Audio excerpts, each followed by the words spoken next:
My name is Aiden, I'm 32, and I'm the kind of guy most of my family assumed would just roll over when things got messy. The quiet one, the agreeable one, the one who never makes a scene. And maybe I used to be like that. But when my grandparents passed and left their entire estate to me, the house, the savings, and the shares worth just under $900,000, something inside me shifted. I started paying attention. I started listening more closely. And most importantly, I started planning. Because I knew exactly what kind of people I was related to. My brother, Tyler, is 3 years younger than me. Flashy, loud, charismatic. The kind of guy who can lie to your face and still get you to loan him $5,000 for a sure investment. He'd gotten away with so much over the years. Credit cards in mom's name. A borrowed car that mysteriously vanished. And every single time, mom bailed him out. Said he was just figuring things out. But me? I was always expected to be the responsible one. The backup plan. The safety net. And I was done playing that role. When Grandpa passed away 2 years ago, a year after Grandma, he left the estate solely to me. I wasn't surprised. I had been their caretaker when no one else bothered to call, much less visit. I drove them to their appointments, handled the grocery runs, managed the never-ending paperwork. Tyler, he'd show up on Christmas morning, take photos for Instagram, and vanish until the next holiday. But when the will was read and my name was the only one on it, I saw the look my mom gave me. That tight-lipped, disappointed twist of her face.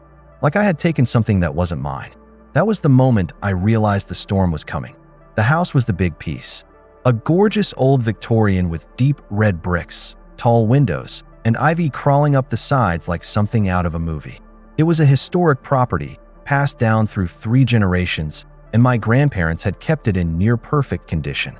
The neighborhood had exploded in value over the last decade. Every house around it had been gutted and flipped, but my grandparents never sold. And now it was mine. I didn't move in right away. I kept my apartment across town and quietly worked on getting everything in order. I had the house appraised, talked to an estate attorney, and set up a trust. Not just for the house, for everything. I didn't tell anyone. Not Tyler. Not mom. No one. I kept the original deed in a secure location, and I placed the entire property, title, assets, savings, into an irrevocable trust with me as the trustee. I even moved the utilities under a business name tied to the trust. It cost some extra fees, but I didn't care. I knew my family too well. I knew they'd try something. For a while, it was quiet. Too quiet. Tyler texted a few times, asking if he could use the pool. It doesn't have one. Mom dropped hints about how unfair it was to leave everything to just one person. She even said, "Well, your brother was always Grandpa's favorite, you know," as if that meant something. I just nodded and changed the subject. I didn't argue. I didn't correct them. I let them believe I was being naive, that I hadn't taken precautions. The tension really kicked off last month. Tyler started posting vague stories on social media, big things coming, next chapter loading, that kind of nonsense. Then one Saturday, I was at the house doing yard work. Nothing fancy, just trying to keep up the landscaping, when I saw Mom's car pull into the driveway. Tyler hopped out first, all grins and sunglasses, like he was arriving at a photo shoot. Mom followed, carrying a clipboard and smiling like she was about to cut a ribbon on a new property development. "Hey man," Tyler said, clapping me on the shoulder. "We've got some news." I just raised an eyebrow. Mom stepped forward. "We spoke to a lawyer. It turns out the house should have gone to both of you. Your grandfather made a mistake not updating the will after your grandmother passed. But don't worry, we handled it." I stared at her. Handled what exactly? Tyler pulled out a folded paper from his back pocket and waved it in the air. "We had the house title transferred to my name. It's already done. You're going to need to be out by Friday, but no hard feelings, right? We'll give you time to grab your stuff." I didn't say anything for a moment. Just looked at them, one then the other, taking in their smug faces, the pure audacity. My heart wasn't racing. I wasn't panicking. Honestly, I almost laughed, because they really thought I was that stupid. I gave them a smile, small, polite, the kind that makes people nervous. "You really think I'd let that happen?" Tyler laughed like I'd told a joke. "It's already happening, dude. You've been living in fantasy land for too long." Mom stepped in, softening her tone like she thought it would help. "We're not trying to be cruel, Aiden. It's just practical. Tyler can manage the property, maybe flip it. You've got your own place anyway. This way, everyone wins." I didn't argue.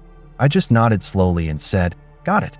2 days later, they came back, this time with a moving truck and a pair of hired movers. I'd been expecting it. They pulled into the driveway like they owned the place, laughing and shouting at each other.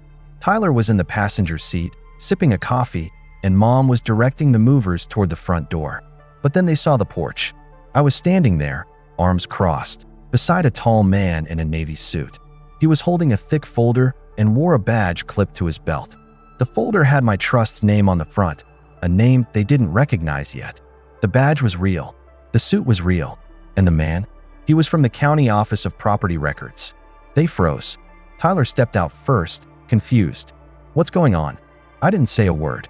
The man in the suit did. The man beside me, Mr. Levin, cleared his throat with the calm authority of someone who has done this too many times to be rattled by theatrics. He held the folder under one arm and glanced down at the paper in his hand before speaking in a firm but neutral tone. "Are you Tyler Green?" he asked. Tyler frowned, clearly thrown off by the question. "Yeah, who's asking?" Mr. Levin stepped forward slightly. "I'm with the County Office of Property Records. I'm here on behalf of the legal trustee of the East Thornhill estate. That's this property." He pointed behind him at the house. "I have documentation showing the deed has been held in a trust since April of last year, under the management of Aidan Green. Any claims made regarding the property's ownership since that date, including a fraudulent title transfer, are not just invalid, but criminally prosecutable." Tyler's face drained a full shade of color. "Fraudulent?" he muttered, looking to Mom. "What is he talking about?" Mom stepped forward, lips tight. "There must be some mistake. We had a lawyer look at the old deed. It was still in Grandpa's name. We assumed." "You assumed wrong," I said, finally breaking my silence. "I never left the property in my name directly. It's owned by a trust. That's why you couldn't find any record in the public logs. You went to some shady title mill and tried to fake a transfer based on an outdated document." Mr. Levin nodded. "I've already filed a fraud report on the attempted title claim. Normally, we'd send a warning first, but given the circumstances, bringing movers, threatening occupancy, trying to evict the legal trustee, we're skipping straight to enforcement." Tyler blinked. "Enforcement?" I turned slightly toward him and spoke more plainly.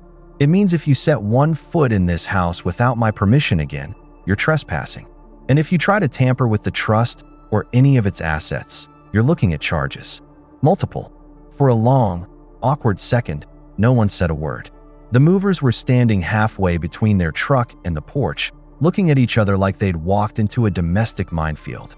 One of them coughed and slowly started backing away toward the van. Tyler finally found his voice. "You're seriously doing this?" "To family." My voice was calm, too calm. "Family? You showed up here with a forged title and a moving crew. You tried to steal my home, the one thing Grandpa and Grandma wanted me to have. Don't talk to me about family." Mom's jaw clenched. They were confused, Aidan. They didn't understand. "No," I said sharply, cutting her off. "You didn't understand. You thought I'd be the same pushover I was at 20. The kid you could guilt into giving up his weekend to babysit Tyler's drama, or float alone because you needed it just this once. But I'm not that kid anymore. I learned. I listened. And I prepared," Mr. Levin added, flipping through the folder. "Also, just so it's clear, we've alerted the local precinct. If either of you attempt to return under the guise of any property claim, there will be a file ready to go, civil and criminal." Tyler's eyes flashed, but he said nothing. He turned to the movers and snapped, "We're leaving. Now." He didn't look at me again. Mom lingered for half a second, her mouth slightly open like she wanted to say something.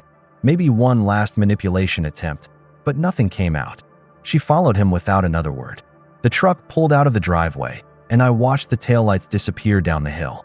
It was quiet again, that heavy kind of quiet that falls after a confrontation that's been building for years. Mr. Levin handed me a copy of the filed report and said, "Call if they come back." I thanked him, and after he left, I just stood there for a while, on the same porch where I used to sit with Grandpa and listen to him talk about knowing your people. Not just their words, but their patterns, their habits. He used to say, "Don't judge people by what they say in a moment. Judge them by what they do when they think you're not watching." He was right. I had watched, and I'd finally acted. But that wasn't the end, because 3 days later, I received a letter, one typed, formal, and signed, from a different lawyer, one hired by my mother. In it, she claimed emotional distress and argued that, as a direct descendant, she had a moral and familial right to a portion of the estate.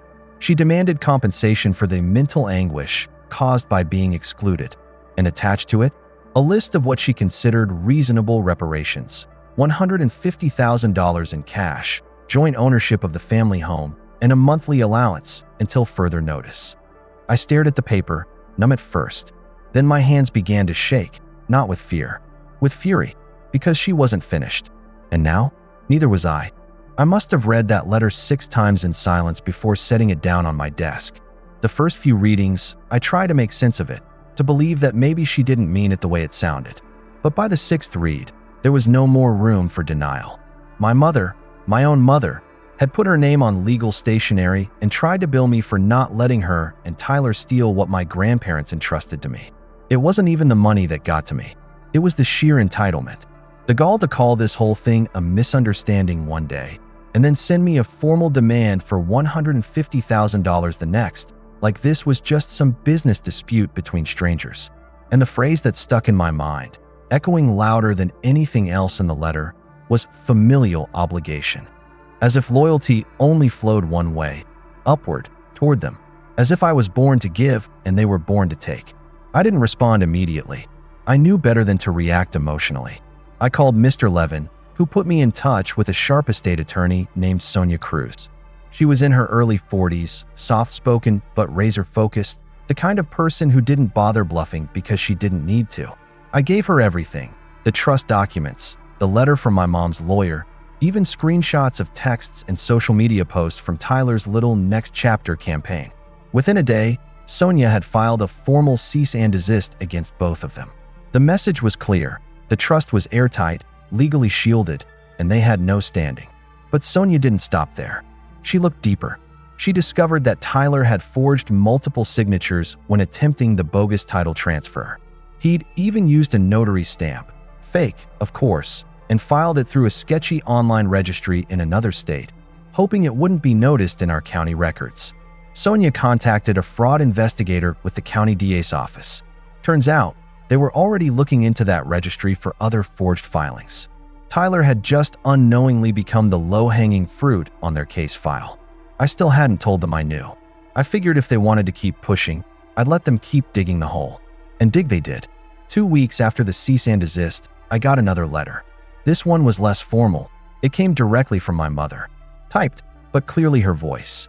Full of passive-aggressive phrases like, "After all I've done for you, you were always the quiet one, and I raised you to be better than this." She ended it with, "You can end this all right now by just doing the right thing. Family should never need lawyers to settle what love and understanding can resolve." I didn't even bother responding. Sonia advised me not to. Instead, I forwarded the letter to her, and she added it to the growing file we were assembling, one that could be used if we needed a restraining order later on. And then came the kicker. One morning, I walked out to my mailbox and found a folded flyer stuck into the door handle. It wasn't addressed, just jammed into the gap like some kind of high school prank. But I recognized the handwriting instantly, Tyler's. The note said, "Hope you're enjoying playing king of the castle. Just remember who's really got your back when the money runs dry." I laughed. Not a big laugh, not loud. Just one of those quiet, tired laughs that comes out when you realize someone really doesn't know how far you've outgrown them. I took the note inside, scanned it, and added it to the file. But I also made a decision right then. I wasn't just going to defend myself anymore. I was going to push back. Tyler was already being looked at for real estate fraud. But Sonia pointed out that if we could prove intentional malice or harassment, we could escalate things. And while criminal courts would do their part, there was another arena where Tyler could really be hurt: his credit, his record, his job. He'd recently landed a position at a boutique real estate firm, one of those flashy places that put more effort into their Instagram account than their compliance policies.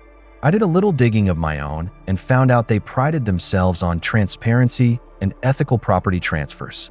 Which made me wonder, would they be proud of someone who tried to steal a house with forged paperwork? But I didn't act impulsively. I waited, because then something strange happened, something I hadn't anticipated. My cousin Megan, who I hadn't spoken to in years, reached out to me out of the blue. She messaged me on Facebook. "Hey, can we talk?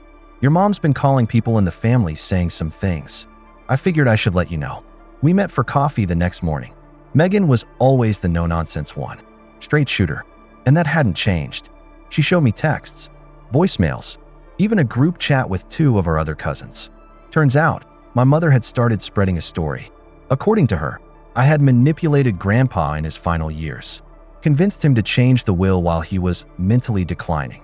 She even hinted that I'd taken advantage of him, emotionally, legally, maybe even medically.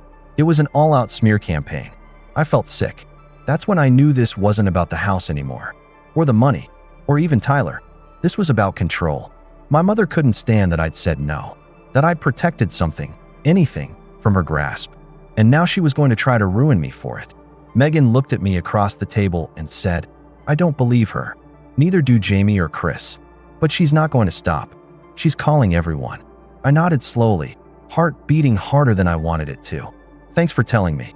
I didn't sleep much that night, because that was the moment I realized. If she was willing to lie to the entire family about me, to assassinate my character just to pressure me into giving up what was legally mine, then I had to be willing to finish this. Not just for me, but to make sure she and Tyler never did this to anyone else again. And what I did next, let's just say it didn't end with lawyers. I spent the next 2 days in my study, planning. By now, the trust was protected from any legal angle. That part was secure. But their smear campaign was already infecting the extended family. My cousin Megan's warning had come just in time, but the damage was spreading fast. I started getting vague texts from distant relatives. Things like, "Just wanted to check in," or "Heard some stuff. Hope it's not true." It was clear my mother had been busy. She wasn't just trying to take the estate. She wanted to destroy my reputation so thoroughly that no one would ever believe my side of the story. And if I let that happen, I knew what would come next. Pressure from relatives, whispered guilt, gaslighting from every corner of the family tree. Eventually, they'd try to force me to be the bigger person and hand over something for the sake of peace. I could see the trap they were setting. I wasn't going to walk into it, so I built my own. Sonia, my attorney, helped me prepare a legal declaration, a statement of facts supported by all the evidence we'd gathered. The forged title application, the fake notary stamp, the letters, the attempted property seizure, and the smear campaign. I included scanned screenshots from Megan's messages, voicemails left by my mom calling me a greedy manipulator, and the copy of the lawyer's ridiculous demand for $150,000. But I didn't just file it away in a court office. I sent a clean, easy-to-read version to every relative my mom had called. I wrote a short message. "Hi, I know some things have been said recently, and before you draw any conclusions, I want you to have the facts, backed by documents, not stories. I've attached everything you need to see. After this, I won't be discussing it again. If you believe me, great. If not, that's your choice. But at least you'll be making it with the full truth in front of you." Then I hit send to 27 contacts. The fallout was instant. Within hours, I got 5 replies from relatives I hadn't spoken to in years. Most were apologetic. A few were horrified. My Aunt Robin, who used to dote on Tyler like he walked on water, called me that evening in tears. She had believed every word my mother said, until she saw the forgery, the letter, the folder of proof. She said, "I didn't know. I swear I didn't know. Aiden, I'm so sorry. I didn't ask for apologies. I just told her I hoped she understood now why I'd done what I did." But not everyone reacted that way. 3 relatives, all on my mom's side, doubled down, claimed I had manipulated the narrative. One even accused me of making up the documents. I knew I couldn't win them all, but for every one of those, I had 5 more people reach out and say, "Thank you for telling the truth." Then came the part I'd been waiting for. I reached out to Tyler's boss, anonymously at first. I submitted a tip through their internal ethics line. Not just a vague warning, a full PDF report, organized, labeled with exhibits. It included the attempted fraudulent transfer of the house, the misuse of legal documents, and the potential real estate crime he committed using their name and reputation. I thought maybe it'd take a week. It took 2 days. Tyler's name was removed from the company's website by the end of the week. According to a contact of mine in the local real estate association, someone I knew from college who now worked in compliance, the firm had launched an internal audit the moment they saw the complaint. They found other inconsistencies in Tyler's client files, too. He wasn't just fired. He was reported to the state board. His license was frozen pending investigation. He tried to call me the day it happened. 11 missed calls. I didn't answer a single one. That weekend, I saw a new post on his Instagram.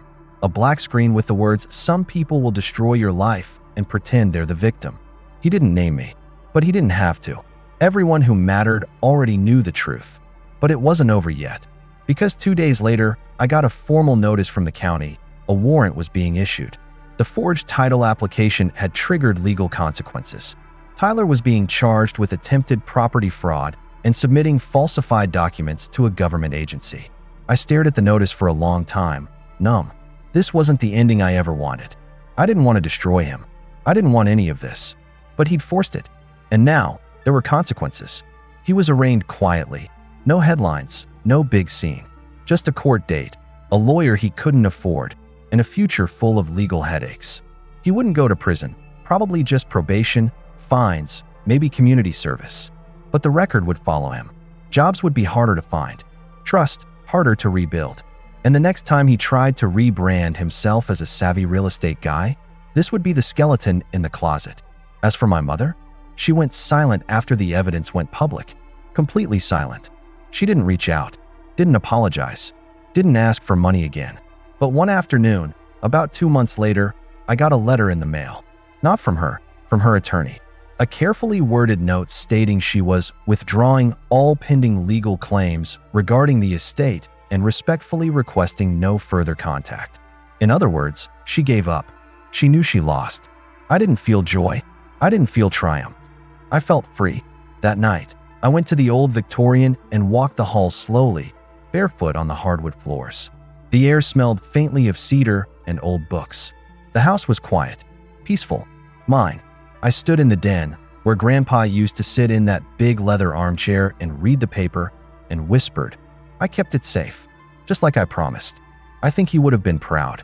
In the end, I didn't just keep the house. I kept my dignity. I kept my future. Tyler lost his career. My mother lost her narrative. And I gained something they never expected, the strength to stop being their victim. For the first time in my life, I wasn't the quiet one anymore. I was the one who finished the fight.